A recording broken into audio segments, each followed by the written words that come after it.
Almost three-fourths of the U.S. have legalized cannabis for medicinal use. The first was California back in 1996. 25 years later, Texas has medical cannabis. They have a program for certain patients, but the permitted amount of THC is only slightly higher than standard over-the-counter CBD products. THC is the psychoactive component in marijuana. A bill at the State House could potentially expand the state's program to include more patients and allow 10 times more potent levels of THC. Earlier today, KXAN's Tom Miller caught up with Cassie Pollock of the Texas Tribune for an in-depth talk about that bill and other happenings this week at the Capitol. The Texas Senate is expected to start talking soon about expanding the medical cannabis program. Is this legislation expected to pass and actually make it to the governor's desk? Right. So on Wednesday, the Texas House gave the initial okay to a bill that would expand the state's medical cannabis program.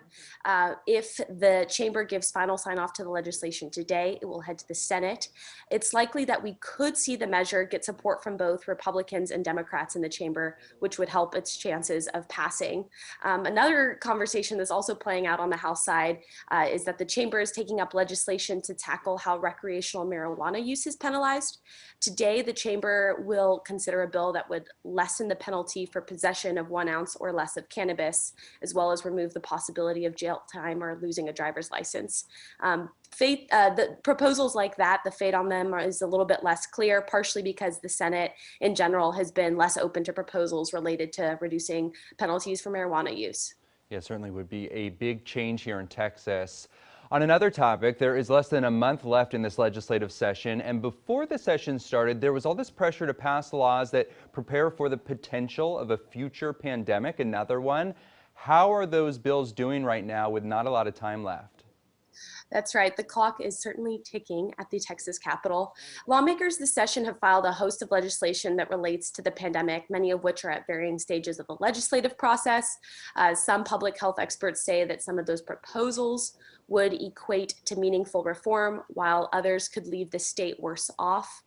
One of the biggest conversations that we've seen around this is curbing the governor's emergency powers, which has also included a conversation about statewide disaster declarations preempting local ones.